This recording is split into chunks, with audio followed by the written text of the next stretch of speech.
2 years ago, I was walking normally. I had two dogs, a husky and a wolf mix that weighs 125 pounds. And I was out walking those two dogs every day. Noticed that when I'd turn my head to check for the traffic, I'd start getting dizzy. And I mean, really dizzy, like vertigo, the whole 9 yards.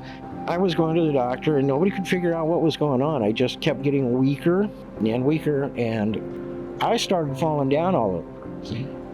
And I could no longer walk without a walker. I finally got into a neurologist who sent me for an MRI. The MRI determined that I had a bone spur at the second vertebra of my neck, that if I hadn't had it treated, if they didn't remove it, it would have either paralyzed me from the neck down, or it would have cut off the nerves to my lungs, and I would have stopped breathing. So I had the surgery done. One of the first things I noticed is I could walk better. And I still am not walking like I did a couple of years ago, but at least I can walk. At least I'm alive.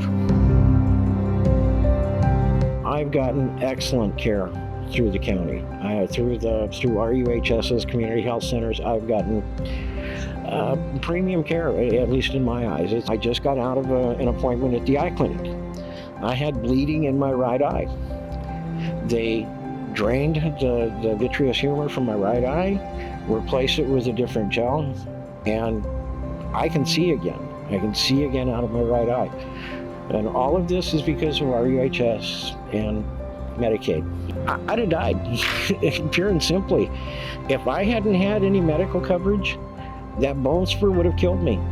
It would have paralyzed me at the very least, and then I would have needed medical care, and if without getting it, it would have killed me anyway.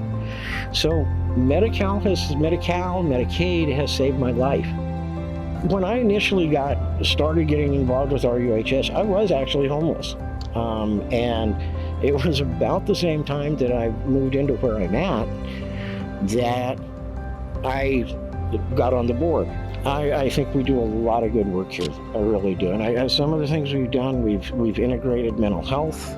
There's a lot that we're doing, and I'm very, very proud of the work we've done. It's not me, it's the team.